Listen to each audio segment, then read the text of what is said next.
สิงหาขอเจิญศรัทธาสาธุชนพี่น้อง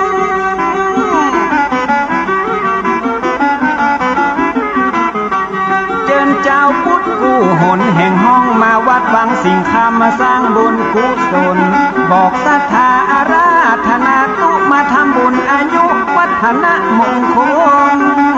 ดลเจ้าแม่ดลท่านเจ้าคณะตำบลป่าแดด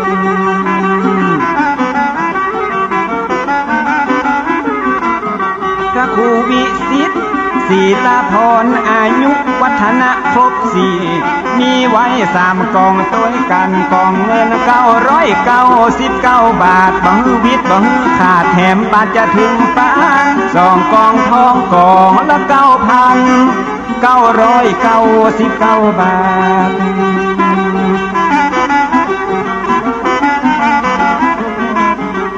3 กองเพชร99,999 บาทเป็นกองที่ใหญ่ขนาดเป็นโอกาสสร้างบุญกองใหญ่เจิญมาชุดสังฆทานถวายพระสังฆา108 ชุดชุดละ 2,000 บาทวันที่20 สิงหาตอนเจ้า9 โมงแต่งใจมั่นคงตกแต่งราบรื่น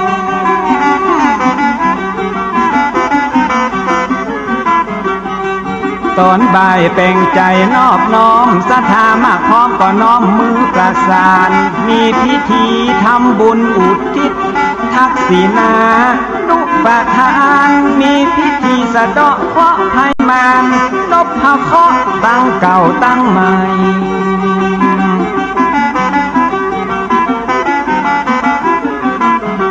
วันที่21ตอนเจ้า9 โมงจะได้ย่อโยงทำบุญกราบไหว้พิธีสืบชะตาครั้งยิ่งใหญ่พี่น้องไก่ยิ่งใจไปห่วมพิธีสาวเราของสิงหาเป็นวันดีเจิญร่วมพิธีสะเดาะเคราะห์หับโจกการสะเดาะเคราะห์สืบชะตาทำบุญทอดผ้าป่าสามัคคีครั้งนี้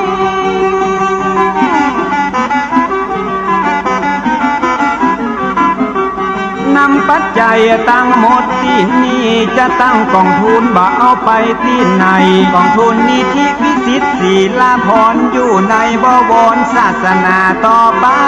เพื่อเผยแผ่ศาสนาเรื่องไรพัฒนาวัดวาให้เจริญเป็นแบบอย่าง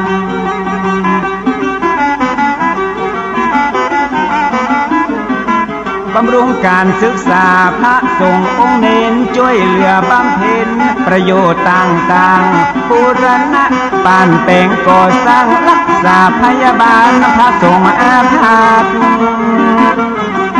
น้อมนำบำรุงที่วัดช่วยกิจกรรมวัดวังสิงคำมาตามบนป่าแดดทำบุญแล้วฮือสบายใจจะทำเท่าใดก็ได้เท่านั้น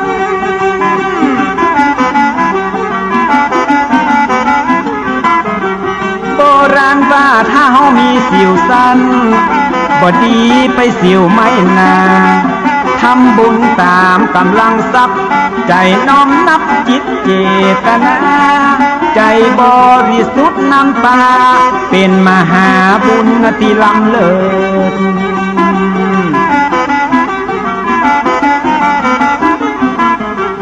ได้บำรุงพระพุทธศาสนาดูแลสังฆาเป็นสิ่งประเสริฐการทำบุญเป็นจุดก่อเกิดคือคนมีใจเผื่อแผ่แต่ละผลบุญสนองวันหน้าวันตาตราบจนเฮาลาสู่ปาลาโลก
พ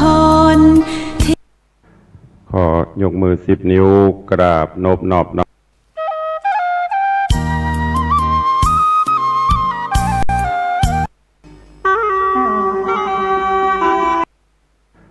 ขอยกมือ10 นิ้วกราบนอบน้อมอย่างพระติรัตนะเกี่ยวเจ้าตั้ง3 ประการอันมีพระพุทธพระธรรมพระสงฆ์อันเป็นสรณะที่เปิงตีเคารพนับถืออันสูงสุดในชีวิตกราบคารวะแทบไตรไวยสาปารมีธรรมพระมหาเถรานุเถระภิกขุสังฆสามเณรเจ้าจุตนจุองค์อันหมายมีพระเดชพระคุณหลวงปู่พระพรหมมงคลที่ปรึกษาเจ้าคณะภาค7เจ้าอาวาสวัดพระธาตุเจ้าสิริศรีจอมทองพระเดชพระคุณหลวงพ่อท่านเจ้าคุณพระเทพโกศลที่ปรึกษาเจ้าคณะภาค7เจ้าอาวาสวัดศรีโสดาพระอารามหลวงพระเดชพระคุณหลวงพ่อท่านเจ้าคุณพระธรรมราชานุวัตรเจ้าคณะภาค6เจ้าอาวาสวัดพระแก้วจังหวัดเชียงรายพระเดชพระคุณหลวงพ่อท่านเจ้าคุณพระธรรมเสนาบดีรองเจ้าคณะภาค7เจ้าอาวาสวัดพระธาตุเจ้าดอยสุเทพพระเดชพระคุณหลวงพ่อท่านเจ้าคุณพระเทพปริยัติเจ้าคณะจังหวัดเชียงใหม่เจ้าอาวาสวัดเจ็ดยอดพระอารามหลวงอำเภอเมืองเชียงใหม่พระเดชพระคุณหลวงพ่อท่านเจ้าคุณพระเทพสิทธินายกเจ้าคณะจังหวัดเชียงรายเจ้าอาวาสวัดพระสิงห์จังหวัดเชียงรายพระเดชพระคุณหลวงพ่อท่านเจ้าคุณพระเทพสิงหวราจารย์รองเจ้าคณะจังหวัดเชียงใหม่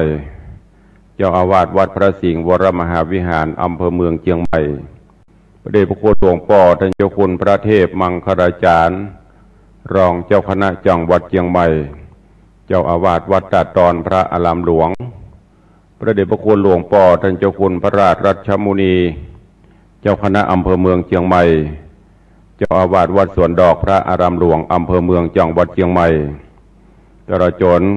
ภิกขุสังฆสามเณรเจ้าจุตนจุองค์ด้วยความเคารพเจริญสุขเจริญปอนญาติโยมสาธุชนพุทธบริษัทนักศีลนักบุญทุกท่าน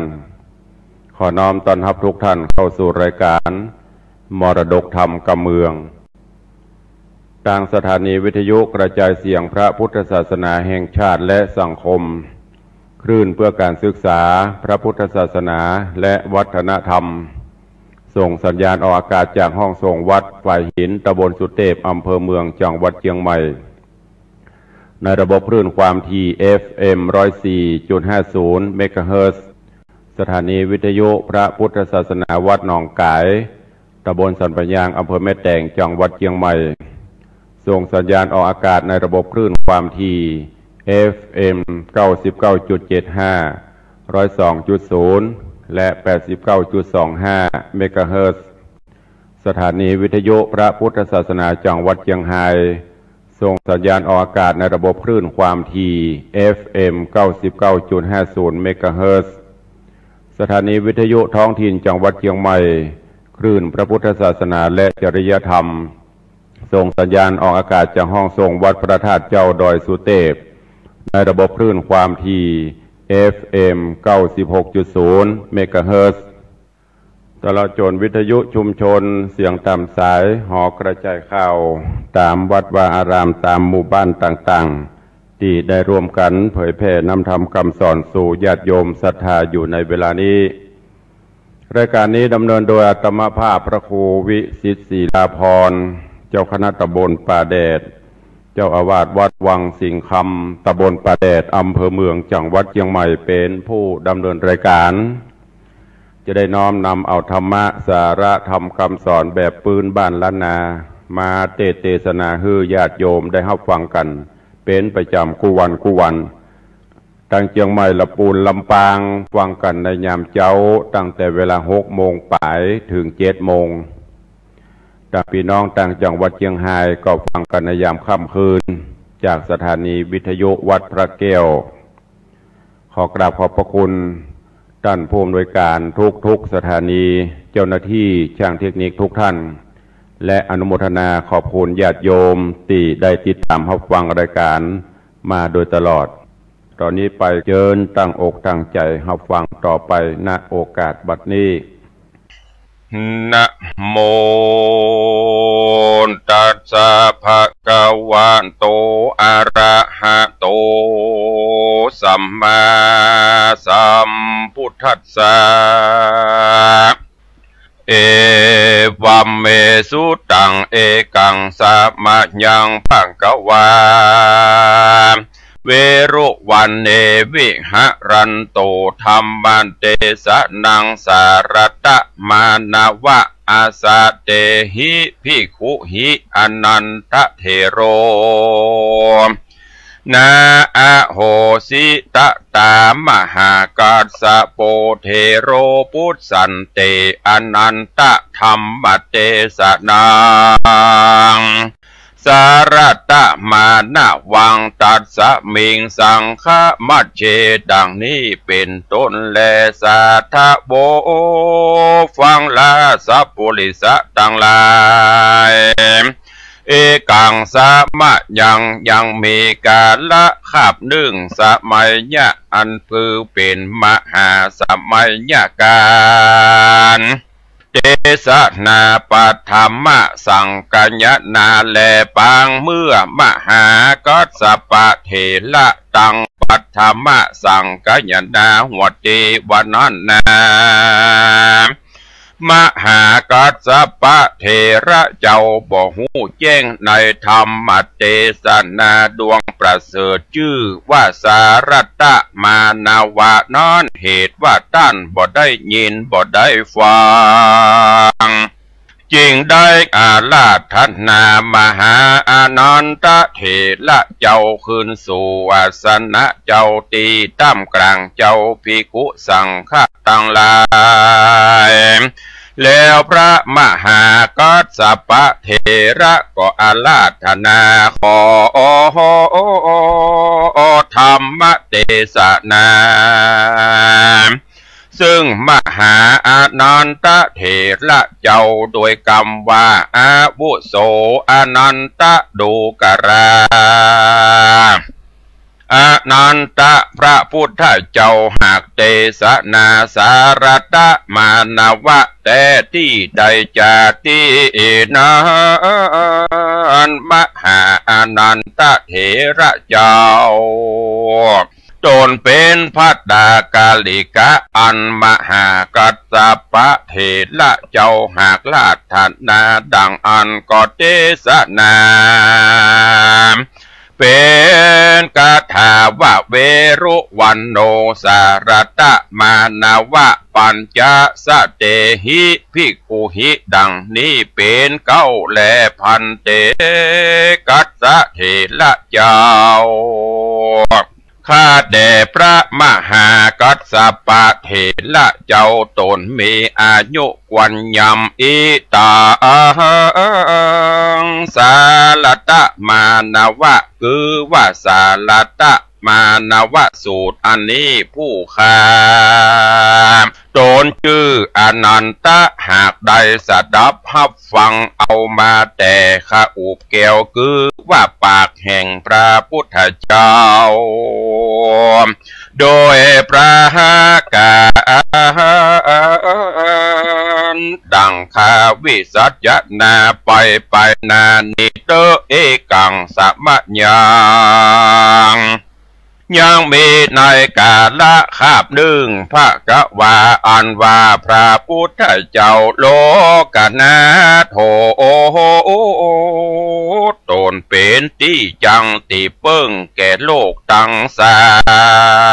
ม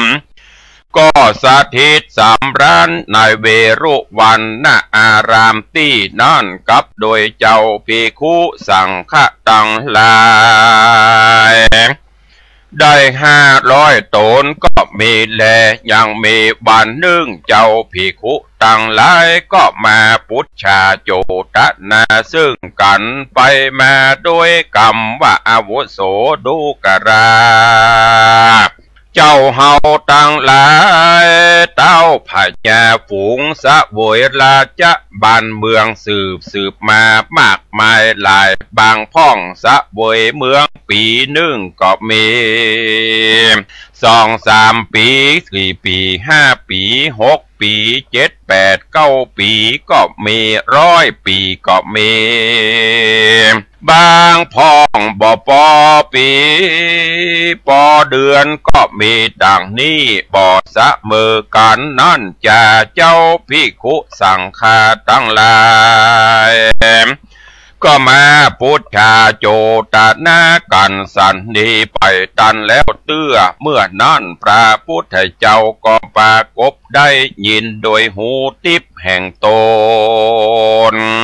ก็เสด็จออกจากกันทกุติเข้าไปจำละเจ้าภิกขุตั้งหลายแล้วนั่งธรรมสนกะตั้งกลางเจ้าภิกขุตั้งหลายแล้วก็มาถามว่าภิกขเวดูราภิกขุตั้งหลายสู่ท่านตั้งหลายมาพุทธาโจตนาการโดยเหตุเงื่องใดไปตันแล้วเตื้อหันพระตถากตะมาจวนใส่ลุเสียลวดย่างอยู่นั่นจ้าตีนาเจ้าภิกขุตนฉลาดด้วยโบหารจริงขาบไว้ว่าพันเตภกวาข้าแด่พระพุทธเจ้าผู้ข้าตั้งหลายมาพุทธาโจตนาโดยกรรมมีดังนี้แลพระพุทธเจ้าจริงกล่าวว่าภิกขเวดูราภิกขุตั้งหลายปางเมื่อกูพระตถากตะได้เกิดมาเป็นสารัตะมานวะวันนั้นพระญาฮืออายุกูวันหนึ่งกับคืนหนึ่งปลายลุนกูยังมีอายุยืนมากนักก็ยังมีแล้วว่าอันแลก็ลวดตุมหิภาวะอยู่บ่ปากก็มีแลที่นั้นเจ้าภิกขุตนฉลาดจริงอาราธนาขอธรรมเทศนาซึ่งพระพุทธเจ้าว่าพันเตภากวาข้าแด่มหาราชเจ้า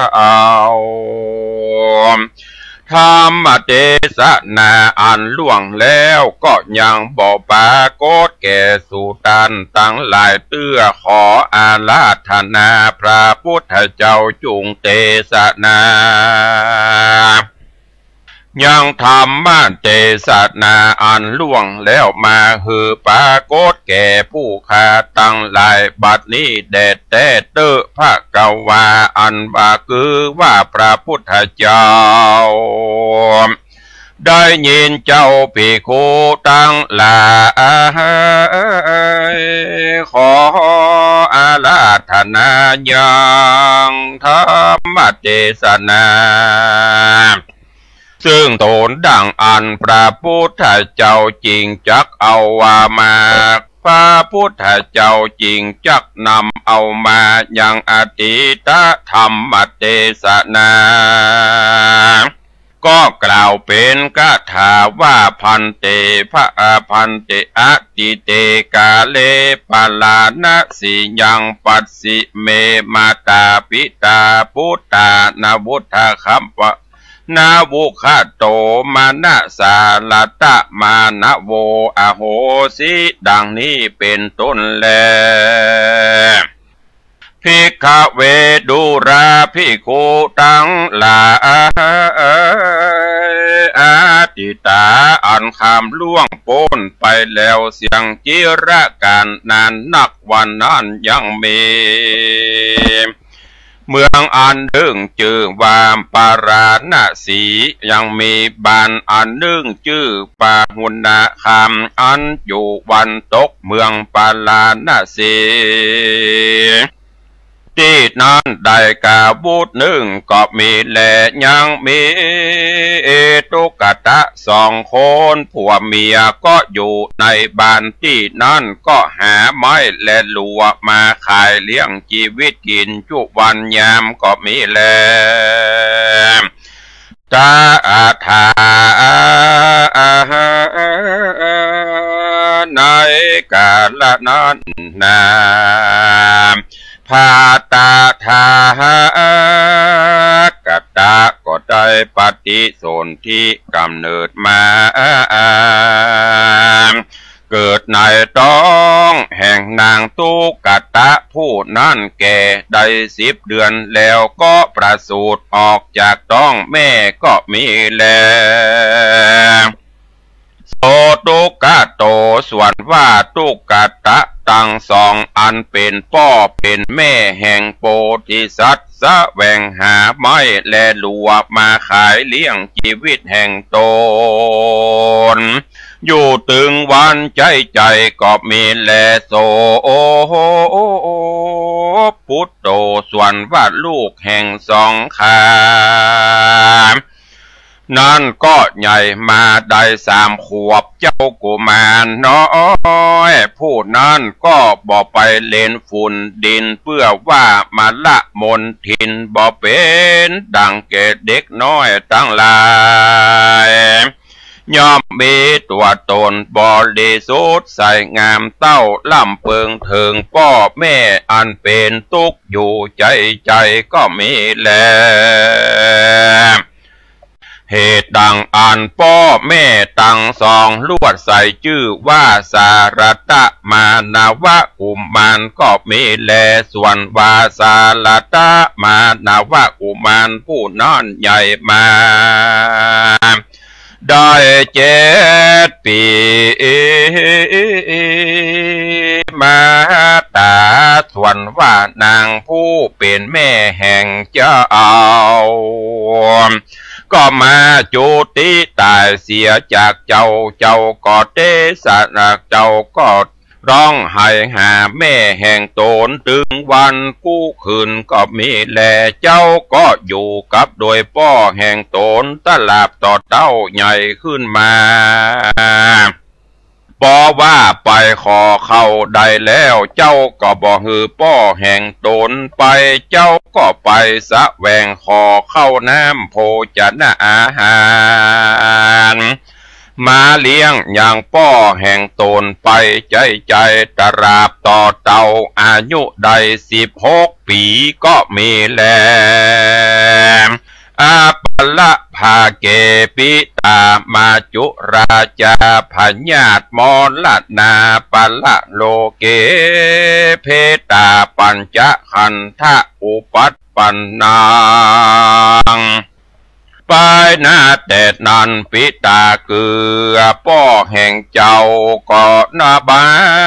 บังเกิดได้ยังพญาตหาให้นักนาเจ้าก็อุปถากรักษาบอกขาดถึงเมื่อจักไกรมรณาจริงกรรมมือเอามือลูกหักลากมาปาดไว้เหนืออกสั่งลูกตนใจจะอายว่าตาโดกะลาเจ้าลูกหักนาใส่ใจของป้อเฮยป้อจักได้หนีจากเจ้าในวันนี้แล้วลูกแก้วจุงอยู่ดีเนอเจ้าป้อเนอเจ้าอย่าได้โศกเศร้าโศกาเจ้าอย่าได้เวทนาหาป้อแม่นักเจนเตอะป้อก็บ่มีสั่งจักคือเจ้าสักอันเจ้าจงจำเอากรรมของป้อนี้เจ้าอย่าลงลืมประมาทลาสา ยังโอกาสคำสอนอันนี้เนอว่าอ่านแล้วก็สอนฮือหูกำตนว่าพุทธังสรณังคัจฉามิธัมมังสรณังคัจฉามิสังฆังสรณังคัจฉามิบ่ฮือขาดสักวันสักยามเว้นแต่ว่าไว้แต่กินเขาทายนักทายเบาลำนับลำนั้นบ่ฮือเสียสติแลเจ้าก็ซ้ำรูปโฉมนมพานวันนาอันงามเนื้อกว่าเก้าเหตุปวาเตจะพุทธังธรรมังสังฆังเจ้าหากรักษานั่นแลอิทธิโยโอโหอันว่าแม่หญิงต่างหลายก็มาใคร่ใดเจ้ามากนักมาติดพันวันอยู่ทุกวันทุกยามบ่ขาดก็มีแลเมื่อปิตาคือพ่อของเจ้าได้มรณะตายจากไปแล้วเจ้าก็ลำเปิงในใจว่ากูนี่ทุกวันกูนี่ทุกวันรักษาตนและใจกูผิดบ่มีภัยมาช่วยเหลียวหาพี่น้องก็บ่หานมีแต่ตนผู้เดียวเจ้าก็สอนตนสอนใจอยู่ดังนี้ก็มีแล้วเมื่ออยู่ที่บ้านบางพร่องก็มาจักบางพ่องก็มาจักจวนว่าเจ้ามีรูปสมอันงามมาเดียวกับตัวข้านี้เตอะเห่าจักป่าลงน้ำหากินป่าเข้าป่าหากินจิ้นและเนื้อที่นั่นเจ้าก็ตอบเขาว่าไปกันเตอะเนอเจ้าปู่หน้าป้าลุงเอาอาคาดนอนี้บ่มีสังมีแต่ผ้าติดเนื้อเสื้อติดตัวจักเอาเครื่องคาสัตว์สั่งอันใดไปสูตรวิสัยแต่แลลางคนบอกว่ามาเตอะเจ้าตู่จะบ่ฮือเจ้าได้เครื่องใจตู่ข้าได้กินเจ้าก็ได้กินเจ้าอย่าเครื่องใจเตอะเมื่อเจ้าได้ยินเขาว่าสันนั้นเจ้าก็ล่ำเปิงว่ากันกูไปเตรียมเขาแต่ก็กลัวบดดีกับตัวกูเพื่อไปนะเขาก้อนจักเกียดฮือกูกันว่าเอาอาการเขาเอาสัตว์มีชีวิตมาฮือกูก็จักปล่อยเสียกันเขาเอาสัตว์ตัวตายฮือกูก็จักเอากินแลกันเจ้าคะนิ่งใจดังนี้แล้วเจ้าก็ไปโดยคนทั้งหลายหันแลยามเมื่อเจ้าไปตามเขาเจ้าก็ว่ายังคำสอนของพ่อตนไปหันแลคนตั้งหลายก็ห้ามเสียว่ากรรมอันนี้บ่ดีว่าแลไปหากินสางบ่ได้กินแล้วเจ้ากุมารก็ว่ากรรมอันนี้หากเป็นกรรมพ่อกรรมแม่ของข้าเน่าแลเจ้าต่างหลายก็เจ้าต่างหลายบ่ฮือข้าไปข้าก็บ่ไปแลว่าอ่านแล้วเจ้าก็หนีขึ้นมาสู่ที่อยู่แห่งตนก็มีแลเจ้าก็บ่ประมาทละสาดยังคำสอนของพ่อโตท่องอยู่ตุกเมื่อตุกยามแม่บ้าเข้าบ้านขอเขาแลเข้าป่าหาลัวก็ดีเจ้าก็บ่ละแลอิโตปัฏฐาญาตั้งแลกแต่นั่นไปนาเอกังติวะสังอย่างมีในวันหนึ่งเจ้าก็ไป แสวงหาเอายังไม่และลัวเพื่อจักมาแปะเอามาขายเลี้ยงชีวิตแห่งตนแลตั้งแรกแต่การละยามนั่นก็ฮ้อนไม่นักเจ้าสาลตะมานวกุมารก็เข้าไปย่างอยู่อย่างต้นไม้ใหญ่ต้นหนึ่งกอดลำเปิงถึงคำสอนที่ป้อต้นสอนนั่นก็มีแลอาทะโคอันโตอิสะโลสะกังเตวะปุตตะพหุจนาหินิมิตังศิลาอาสนังอาตโนติสวามนุสโลเก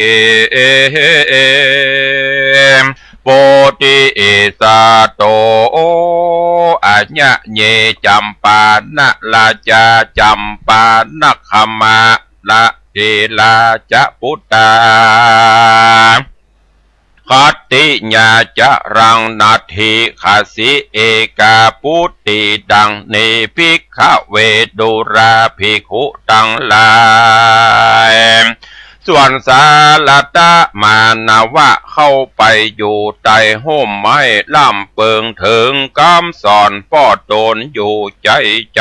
ในคณะบัดนั้นหินบันดุกรรมศิลาบาทอันเป็นอาสนะที่นั่งแห่งพญาอินตาธิราชก็มาฮอนกระด้างแข็งอินตาแสงหูเหตุจริงพอลงมาโดยติปเนตสองตาก็มาหันยังสาลตามานาวะนั่งอยู่ห่มไม้ว่าอ่านล่ำเปิงถึงเกี้ยวตั้งสามอยู่ใจดังอันประการหนึ่งหันเมืองจำปาอันเจ้าเมืองหากตายเสียหาผู้จักสืบราชวงศ์ศาบ้านเมืองบอดใดดังอันพญาอินตาเจ้าฟ้าก็เสด็จไหวหน้าลงมาเนตรมิตรเป็นคนเท่าถือไม้เต้าหาบถุงปลาเข้ามาหายางเจ้าศาสลาตะมานาวะอันนั่งอยู่ใต้ห่มไม้ที่นั้นพญาอินตาถามว่าหลานน้อยว่าสั่งจาสา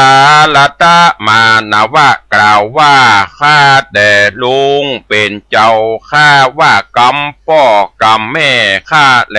พญาอินตา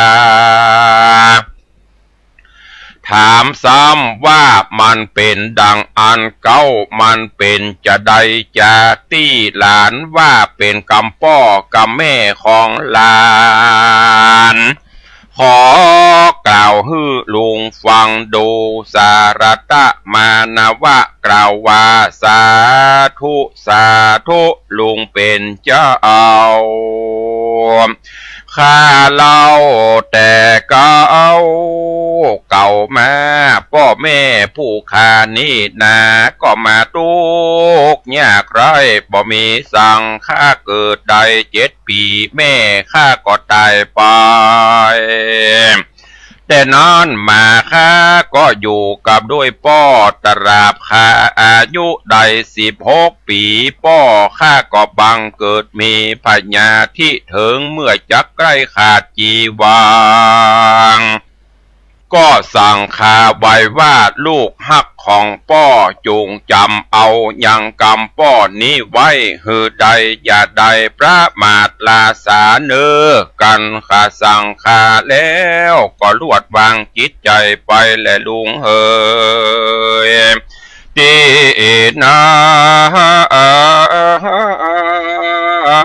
พญาอินก็ถามว่ากรรมอย่างนี้บดีเลยหลาน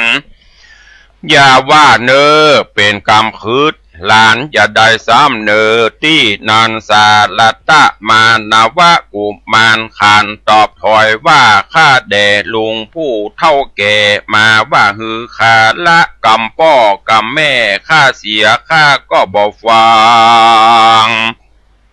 บ่ตามกำต้านใดแลลุงเอ๋ยจะไปที่ใดตั้งไหนก็รีบไปเตอะข้าก็จักเมื่อบานคาแลที่นั่นพญาอินก็ยกเอาเงินยังถุงออกมาคำ101เงินปันหนึ่งเอามาตั้งไว้2นาเจ้ากุมารหันแล้วกล่าวว่าดูหลานน้อยเงินปันคำนี้ปู่จักเอาเป็นเจ้าจางหลานเฮือมีอายุ15 ปีขวบข้าวรูปสมแห่งนางเจ้าเปรียบดังสาวสวรรค์อินตาก็มีแล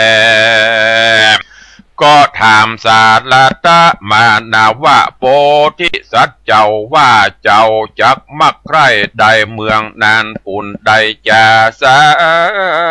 รตะมานาวะข้าใครใด500 ปีพญาอินก็บ่ฮือจาดเต้าพญาคนผู้ใหญ่นี้กันว่าหันสัมปติมีมากนักก็มักหลงจากประเวณีทัศลาจะทำ10เจ้าป้อยว่ามาฮืออายุสันมินนั่นจาติปัญจาว่าโดราเจ้าเห่าต่างหลายเฮ้ยกันเห่าฮืออายุไปเหนือกว่านั้นก็กลัวว่านานไปนากลัวเป็นมระมนตรีเหตุนั้นเห่าอินตาจริงฮือเจ้านั้นบัดนี้เจ้าตั้งหลายซ้ำมาขอแถมนี้จะเห่าอินตากลัวเป็นพญะไปนาจาดว่าเป็นเต้าพญาผู้ใหม่นี้ย่อมยินดีซึ่งสัมปติสิ่งเดียวแลที่นั้นพญาอินก็กล่าวเล่าเรื่องใดไปลองดูสารตะมานาวะฮือเทวดาตั้งหลายฟังก็มีวันนั้นแลที่นั้นพระญาเวสสุวรรณและเต้าตั้ง4เป็น9พร้อมเทวบุตรเทวดาอันมากนักก็ว่ากันขอใจพญาอินก็อนุญาตฮือ2 วันขอแถมฮือ3 วันขอแถมก็ฮือ4 วันปากันขอขึ้นไปใจตลาบต่อตาเต็ม500 ปีก็มีแลราชนังวังรติญามารานาบุญจเรมานานาทิหะวเรอภิระสัมเมดังเนภิกขเวโดราภิกขุตังหลายโสลาจาคือว่าพญาไม่ตนนั้นกันว่าหันสายอรุณปากฏส่องแจงขึ้นมาแล้วหูว่าตนบอดตายก็มีใจโจมชื่นยินดีมากนักก็ออกปากดานเจียนจ้ากับด้วยเสนาอมาตย์มีนางแก้วน้อยนาฏปทุมมาว่าโดลาปทุมมาน้องฮับจุงห้างดาขันเข้าน้ำโพจนะอาหารไว้มาหลายมากไปนิมนต์เอาลูกศิษย์พระพุทธเจ้ามาฉันยังปราสาทเฮาฮือเข้าบิณฑบาตเป็นตาลตั้งแต่นี้ไปนาตราบเสียงชีวิตเฮา2 เตอะว่าอันแล้วนางแก้วประทุมมาก็เรียกหายังแม่ครัวตั้งหลายแต่งเข้าน้ำโพจนะอาหารการว่าสาการว่าเจ้าสะโลโหมพรามพร้อมแล้วคืนสู่ปราสาทนางลาจเทวี แล้วเข้าใส่บาตรเป็นตานเต้าตานน้ำบ่อสร้างก่อยังเต้าตังสีเอาไว้ที่สำคัญปูจาอยู่คุวันบ่ขาดเถิงแย้มก็ตามประทีปและโคมไฟปูจาเป็นนิรันตระทุกเมื่อเพื่อขอเอาอายุมันยืนยาวตีนั้นพระญาอินนาโตพระญาอินตาและเต้าตังสีก็มาและเต้าตังสีก็มีใจจุ่มบานจริงพร้อมใจกันจักเอากาถาธรรม อันใดเต้าพระญาสักสวาดปราศจากเคราะห์ตังมวลโอนตรายกราบหลีตังตัวต้านเต้าและลาจะเทวีนั่นพญาอินและเต้าตั้งสี่จริงพร้อมกันเอาของดีลงใส่กับแต้มตัวลายกำว่ากุมาโลจะลามากุนะกุละกุนะกุลากุอะโหสุขังนิพปานังปรมังสุขังเจ้านี้แต้มตัวลายคำลงใส่นากับเอาไว้ที่หอเต้าตังสีสอว่าสอบไว้ว่าเต้าพญาตนใดใครปนจากพญากังวลมีอายุมั่นยืนยาว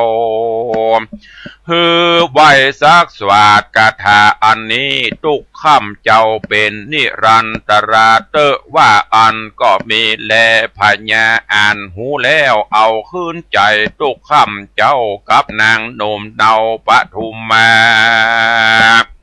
ข้าเจ้าทั้งสองก็มีอายุยืน500 ปีกันจุติตายไปก็ได้ไปเกิดเป็นนาในจันฟ้าเลิศตาวัดจิงสามเป็นเทวดาตนประเสริฐขอทิพย์เกิดของทิพย์เกิดมาหาอยู่ในปราสาทสูงและกว้าง16 โยชนะกันหาเมปาเลวาน12,000 โกดเครื่องบริโภคบ่ขาดที่นั่นพระพุทธเจ้าจุ่มนมมายังอดีตปัจจุบันนามาแจ้งแสงเตสนาเป็นคาถาว่าอินโตเมฆะโวอนุรุตโธติปะจักขุมามะจักขุตามาตาปิตามาตาปิตาโลสุโธทัตโนมหามายาลาจะมาตาภริญาญาโสทัลาอมันตานาอนุรุตโธสารตะมานโวอะโหอะหังโลกนาโถอันอะเอวังทะเลทะดังนี้ภิกขเวดุราภิกขุตังหลายพญาอินผู้มาก้อมสมปานกูวันนั้นคือหากมาได้อนุรุทธะเถระในกาละบัดนี้แลปิตามาตาแห่งสาลตะมานวะวันนั้นหากได้แก่พญาสรีสุทโธธนะและพระนางสิริมหามายาในกาละบัดนี้แลอำมาตย์ผู้เป็นใหญ่ไปนิมนต์กูมาสะเวยเมืองวันนั้นคือหากมาได้อนันตโตนอุปถากูในกาละบัดนี้แลนางปทุมมาวันนั้นคือหากมาได้นางยะโสธราปิมปาในกาละบัดนี้แลสารตะมานวะวันนั้นหากได้ตนกูพระตถากตะตนเป็นติจังติเปิงในกาละบัดนี้แล ตุมเหพระวันตาสูด้านต่างหลายฟังแล้วจูงจำไว้ในวิถีชีวิตทุกคนก็ยังจักฮือเถิงสุขวันหนึ่งบ่อยาจะแลธรรมเทศนังปริโยสาสะเนน้อยเมื่อแล้วธรรมเทศนาอันนี้พุทธบริษัทตั้งหลายบางพร่องก็เถิงโสดาสกิตกาอนาคาอรหันตาตามบุญสมปานอันใดก็ตาที่การมาแต่ก่อนก็มีวันนั้นแลสารตะมานะวังนิธิตังขีญาอันกล่าวยังสารตะมานวะก็บังโกมสมเรศเดชก็หวังว่าเนื้อหาสารธรรมก็คงจะเป็นที่เข้าใจกับญาติโยมหลายอันนี้ธรรมพวกนี้จะเกี่ยวกับเรื่องของเต้าทั้งสี่ที่เฮาท่านทั้งหลายได้เพราะต่างล้านนาต่างเมืองเหนือเฮานี่จะมีกินมีตันเปิ้นก็ขึ้นหรือว่าปูจาเต้าทั้งสี่ตกแต่งเครื่องสักการะแบ่งห่อเต้าทั้งสี่บางท่านเฮาอาจจะบ่ฮู้ที่มาที่ไปยังบ่ได้กับงานอย่างเปิ้นก็ขึ้นเต้าทั้งสี่เต้าทั้งสี่เปิ้นนี่อย่างถึงขึ้นอันนี้สืบเนื่องมาจากตอนที่มานวะขอสารตะมานวะขออายุกับพญาอินฮื้อเหวันกับคืนทั้งที่ขอ500ฮื้อเหวันกับคืนก็บ่เป็นหยังแล้วก็ไปปอโพดภายไปไว้ที่เมืองจำปาไปเป็นเจ้าเมืองจำปาพอเปิ้นมาราธนาก่อนที่สารตะมานวะจะเข้าบ้านเข้าเมืองสั่งฮื้อรถรางยุดก่อนแล้วก็สั่งฮื้ออมาตย์แปลงหอเต้าทั้งสี่ตกแต่งเครื่องพิกรรมปูจาตั้งแต่องค์อมรินทร์เจ้าฟ้าเต้าเวสสุวรรณต่างๆปูจมปูจาหมดเต้าทั้งสี่มีเต้าเวสสุวรรณเป็นต้นได้ฮู้ได้ทราบได้หันว่าพญาตัวนี้ขนาดยังบัดตันได้เข้าบ้านเข้าเมืองเตื้อยังเป็นคนศีลคนธรรมยังฮู้ประกาศส่งบุญกุศลมาฮื้อหมู่เฮาพญาเจ้าเมืองตนอื่นๆคนอื่นๆบ่เคยบ่เคยทำสักเตื้อแล้วเนี่ยจะได้เป็นจะได้พระอินทร์ถึงองค์อมรินทร์เจ้าฟ้าหรือว่าพระอินทร์ถึงฮื้ออายุวันกับคืนแต่ป้าเฮาปากันไปขอกับพระอินทร์เนาะขอให้พระอินทร์ได้ช่วยเหลือให้ได้มีอายุมั่นขวัญยืนเวสสุวรรณกับปาเอาเทบุตรเทวดาเจ้าทั้งหลายปากันไปเฝ้าพระอินทร์ไปขอไปอู้เรื่องราวต่างๆเนี่ยคือกับพระอินทร์บนฝั่งพระอินทร์ก็ว่าเมื่อจะอั้นสู่เจ้ามาขอข้าก็จะคือกำวันหมู่นั้นไปขอคือ2 วัน 3 วันป้ากันขอเข้าติ๊กจนกระทั่งถึง500 ปีเหมือนเดิมอันนี้เป็นที่มาที่ไปของเต้าทั้งสี่เพราะนั้นเมื่อเป็นเช่นนี้เต้าทั้งสี่ก็หันว่าประเดี๋ยวนี้อายุพ่อหนุ่มเฮาพญาเจ้าเมืองเฮาก็มูซื้อบัตรได้เต็มตีเต็มอย่างละเฮาก็จะป้ากันปกปักรักษาเปิ้นเพื่อได้อยู่ดีมีสุขก็ป้ากันไปเขียนกรรมคาถาไว้ที่ห่อใจก็ดีเขียนไว้ที่แต้มเป็นลายคำไว้คาถานั้นเปิ้นกล่าวไว้ว่ากุมาโลจะลามากุนะกุละกุนะกุลากุอโหสุขังนิปปานังปรมังสุขังจะลามากุนะกุละกุนะกุลากุอโหสุขังนิปปานังปรมังสุขังเปิ้นเขียนไว้แล้วก็ถวายอันเนี้ยเปิ้นถึงสืบมาถึงปัจจุบันว่าเต้าทั้งสี่เป็นที่มาที่ไปจะได้แต่ว่าญาติโยมทั้งหลายแปลกใจว่าเต้าทั้งสี่มันยังมี6 สตวงเนี่ยอันนี้ก็เปิ้นก็ย้อนเข้ามาถึงธรรมะหลักธรรมคำสอนอย่างที่พระพุทธเจ้าว่าไปหั่นปัจจัยหั่นอย่างก็ไว้หนังไว้หัวตางที่ปอตายไว้คือไว้ทั้ง4 ทิศนะไปหนังไว้พระพุทธเจ้าเปิ้นก็มาเป็นธรรมะในทิศถึง6ที่เวลาเปิ้นขึ้นเต้าทั้ง4นะจะมีสตวง4 ทิศแล้วก็มีลุ่มอันหนึ่งมีบนอันหนึ่งถ้าในทางธรรมะของเฮา ก็ทิศถึง6มีทิศเบื้องหน้าพ่อกับแม่พ่อแม่เขานี่จะต้องดูแลอุปถากอุปถัมภ์ซึ่งเปิ้นฮื้อกำเนิดเกิดเฮามาจะไปละไปขว้างถือเป็นผู้ที่มีพระคุณอันยิ่งใหญ่อย่างที่เฮาท่านทั้งหลายได้ยินได้ฮู้กันมาทิศเบื้องขวาคือครูบาอาจารย์อันนี้ก็เป็นบุคคลที่มีความสำคัญจะไปละไปขว้างครูบาอาจารย์ตนสั่งสอนศีลธรรมกรรมฐานสั่งสอนวิชาความรู้อบรมกิริยามารยาทถ้าบ่มีครูบาอาจารย์เฮาก็จะบ่ฮู้จะเป็นเด็กเกเรสัมมาเลที่เมาไปบ่มีภัยแนะนำคัดเกลาบ่มีภัยมาบ่มเพราะคือเฮามีนิสัยใจคอที่ดีขึ้นทิศเบื้องหลัง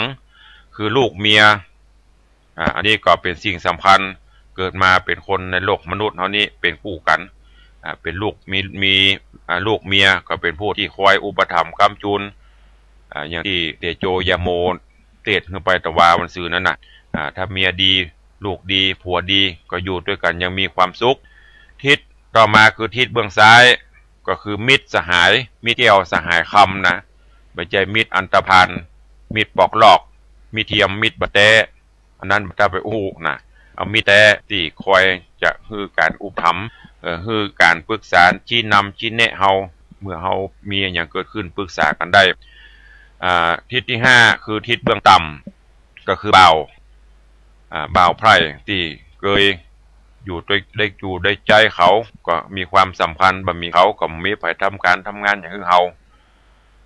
ทิศเบื้องบนคือสมณพราหมณ์พระสงฆ์องค์ข้าเจ้าเนี่ยผู้มีวิชาความรู้ครูบาอาจารย์เพิ่นเอาไว้เบื้องบนอันนี้คือในธรรมะเนอะเพิ่นถึงมีถึง6สตวงแต่ถ้าในธรรมะถ้าในสตวงที่เพิ่นขึ้นเท่าทั้ง4นั่นก็แบ่งเป็นทิศแล้วก็ตั้งรูปคือพระแม่ธรณีตั้งบนคือพระอินทร์นี่คือเปรียบเทียบให้ญาติโยมทั้งหลายได้ฮู้ได้ทราบกันก็หวังว่าคงจะเข้าใจในเนื้อหาสารธรรมนี้เนอะขอบคุณอนุโมทนากับพี่หนานบรรชัยเฟยศรีแห่งครั้งหนึ่งที่ได้นำเอาสารธรรมคำสอนมามอบถวายอาตมาก็ได้นำมาเทศนาเผยแผ่เป็นความรู้คือกับญาติโยมทั้งหลายขอนำรายการจากท่านทั้งหลายไปก่อนวันผูกก้อยปบปะกันเหมือนเดิมขอความสุขสวัสดีบังเกิดมีกับทุกท่านเนอะขอฝากกับญาติโยมที่จะมาวัดวังสิงคำแห่งครั้งหนึ่งถ้าจะมาจะได้ขอเมตตาได้โทรศัพท์แจ้งเข้ามากับเนอะเพื่อบางครั้งออกไปธุระต่างนอกก็อินดูโยมมาบ่พบบ่ปะขอเมตตาได้โทรศัพท์แจ้งเข้ามากำก่อนที่จะมาก็ที่เบอร์ 081-783-6540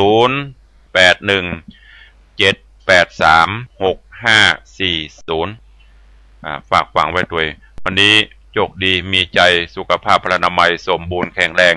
จุงเป็นของครูบาอาจารย์ญาติโยมปออกไม่ออกศรัทธาสาธุชนทุกท่านเนอจตารโอธรรมาวัตตันติอายุวันโนสุขังปะลัง